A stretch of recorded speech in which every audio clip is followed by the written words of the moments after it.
How many of you want to be successful? How many of you want to be successful? I bet that's everybody that's watching and listening right now. I don't know anyone that wants to be a failure in life.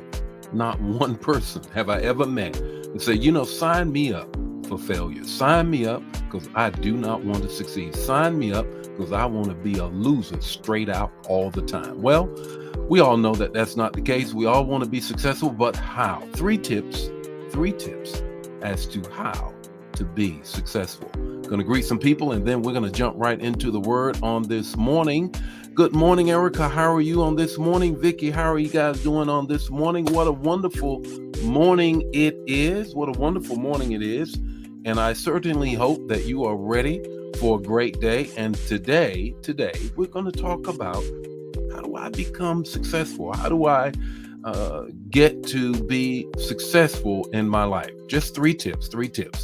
You could write a volume on it. We're not going to do that this morning. But anyhow, let me greet some people and then we're going to get right into the word this morning. Good morning, Bobby. How are you? Good morning, Elder Mobley. How are you on this morning? Sharon, how are you? Jacqueline, how are you? Liz, how are you doing? Pastor Leo, how are you guys doing? Verena, how are you doing? What a wonderful morning it is. And you know what? I got a word for you. 5 minutes or less. 5 minutes or less. And this is what we're going to share. How do I become successful? Put that in the chat area. If you have some ideas, go ahead and put that in the chat area. You already know what we're going to do. Three things, the text, the talk, the takeaway. And then we're going to give you a word on this morning. How about that? Let's get right into it. Three tips to being successful. Here's the text. Galatians 5:22 through 23. They're the fruits of the Spirit. You already know them. Let me just remind you of them. But the fruits of the Spirit is love, joy, peace, long-suffering, gentleness, goodness, faithfulness, self-control. Bam. There it is. Right there. Self-control. Give you three things here. The only way that you can really begin walking into a successful life is you have to first have self-reflection. You have to have a good assessment of who you are. What are the graces in your life? What are the things that fuel you in your life? And what are the things that defuel you or take you out? You're going to have to do that because you got to figure that out. What are the things that bring life to you?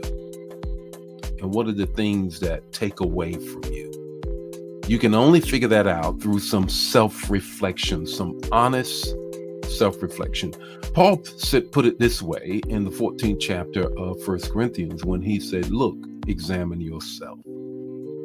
Examine yourself. Take a deep dive into who you are. Here's the second thing, self-management. What do you mean by that? The scripture says, you mortify the deeds of the flesh. Stop talking about the devil made you do it. And quit putting it off on everybody else why you weren't successful for this, that, or the other.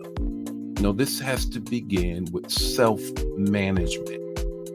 You mortify the deeds of the flesh. Don't put it off on anybody else. And it begins with you having a high EQ, emotional quotient. What does that mean? It means that not only am I aware of my feelings, I'm aware of the feelings of other people around me.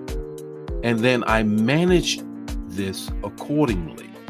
I manage mine and I am aware of what my feelings and my actions cause on them. Self-management. Here's the third tip, self-leadership. I often talk about the fact that self-leadership is the most overlooked leadership skill that we ever talk about.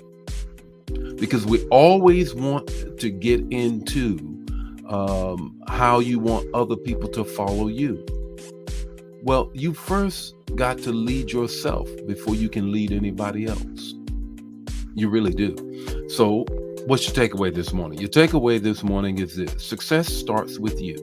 You are your best competition. You are your best competition. You beat yourself. Trust me, you will be successful. The Lord be with you today. His face shine upon you and give you peace. If this bless you, bless somebody else. Don't keep it to yourself. I'll see you tomorrow morning with more Morning Manna. God bless you.